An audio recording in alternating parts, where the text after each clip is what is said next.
नमस्कार साथियों, सोया संवाद में आप सभी का हार्दिक स्वागत है।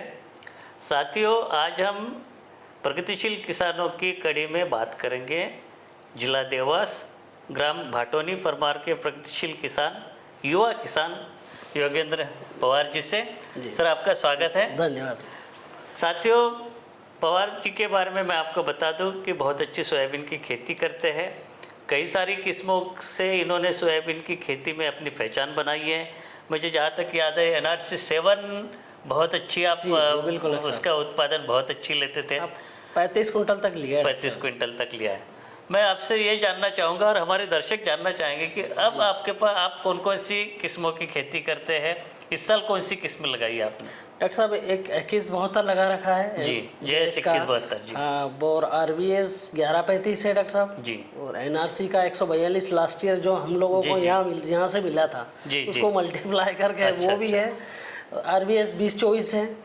मतलब 4-5 किस्में तो आपके यहाँ पे जी, और कुछ लोकल जो कलेक्टेड किस्में हैं जी, वो भी कुछ लगा रखी है जी। उनका परफॉर्मेंस भी डॉक्टर साहब अच्छा रहा। मतलब वो 30-32 कुंटल तक हार्वेस्ट हुई है इस बार।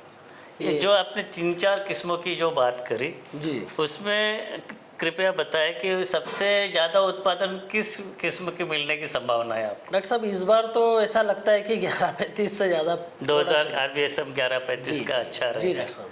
और अगर हम एक मोटा सा अनुमान अगर लगाए तो प्रति बीघा या प्रति हेक्टर कितना उत्पादन हो 30 सकता है? कुंटल के आसपास जाएगा। 30 से 30 प्लस भी कुंटल। हो सकता है। 25 से 35 के बीच में कुछ भी जो एग्जैक्ट आंकड़ा जब हार्वेस्ट होगी। अभी तो लगभग 8 दिन हार्वेस्ट नहीं हो पाएगी। अच्छा अच्छा।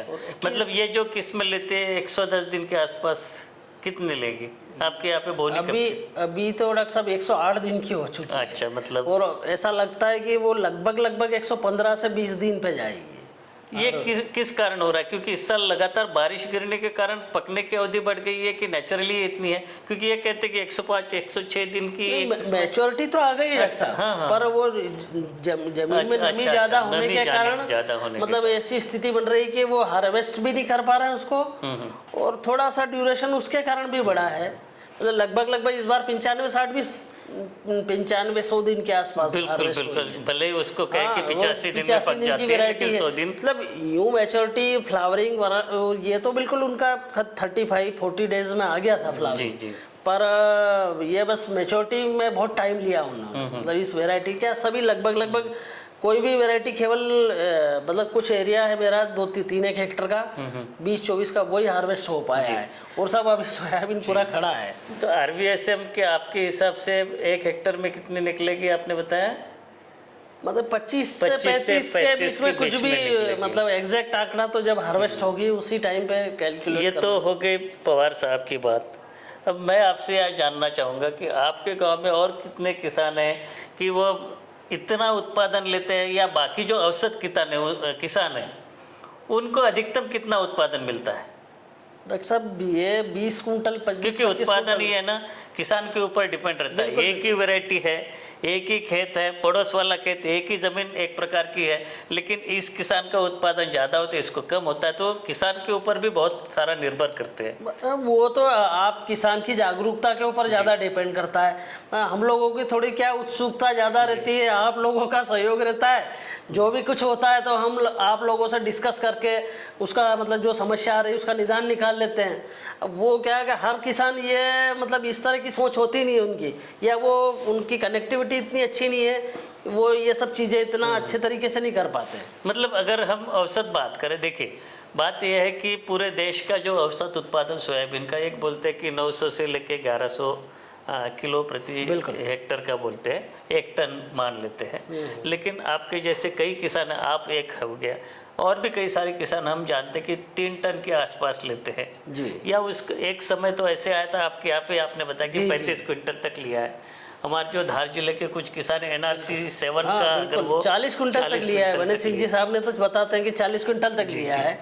तो औसत जो किसान, एक नॉर्मल किसान है, उसका कितना है? मतलब आपके जिले की बात करें या आपके गांव की बात करें, कम से कम किसान को कितना उत्पादन मिल जाता है अपने 1 हेक्टर खेत में?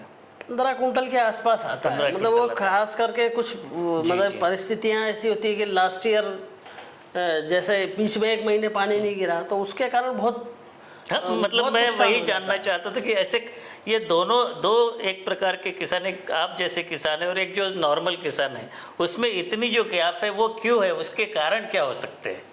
और उसकी जागरूकता के कारण जागरूकता है। किसान- आप मुख्य रूप से आप क्या करते हैं? आपकी जो सोयाबीन की बोनी कैसे करते हैं, कतारों की दूरी या जो बीज दर, इसके बारे में बताइए।